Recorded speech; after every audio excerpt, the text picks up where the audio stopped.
भैया हम भोजपुरी गायक पवन पटेल आप सभी भोजपुरिया भैया और पूरे देशवासी के दसों नोह जोड़ के प्रणाम करतनी। आई जौन समय चल रहा बा कोरोना महामारी के बहुत ही खराब और दर्दनाक चल रहा बा।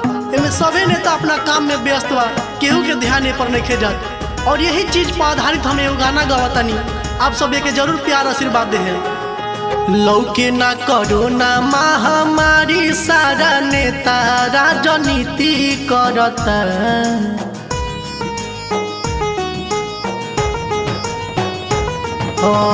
लौके ना कोरोना महामारी सारा नेता राजनीति करता। कतही भूखे कतही ऑक्सीजन के बिना देख के तना गरीब मरता। कतही भूखे कतही ऑक्सीजन के बिना देख के तना गरीब मरता।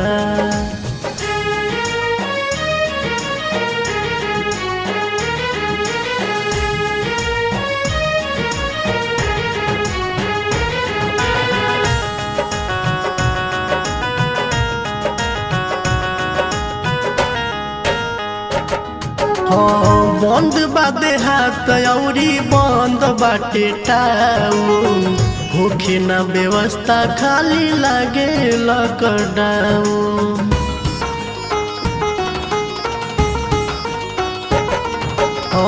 गरीब ना कमाई तो कहाँ से खाई। पेट नहीं भरी तो भूखे मरी जाई। केतनो बचावाला से बाँचत नइखे तेजी से बीमारी बढ़ता। केतनो बचावाला से बाँचत नइखे तेजी से बीमारी बढ़ता। कतही भूखे कतही ऑक्सीजन के बिना देख के तना गरीब मरता।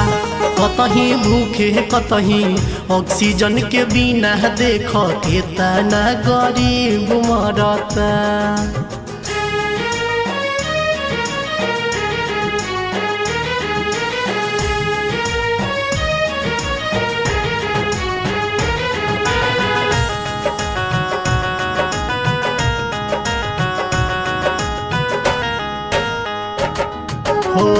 पवन पटेल कहे दर्द अपना दिल के।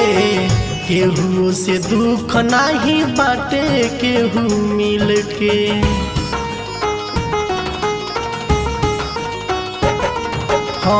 टूट जाता आस जब छूट जाता सांस हो।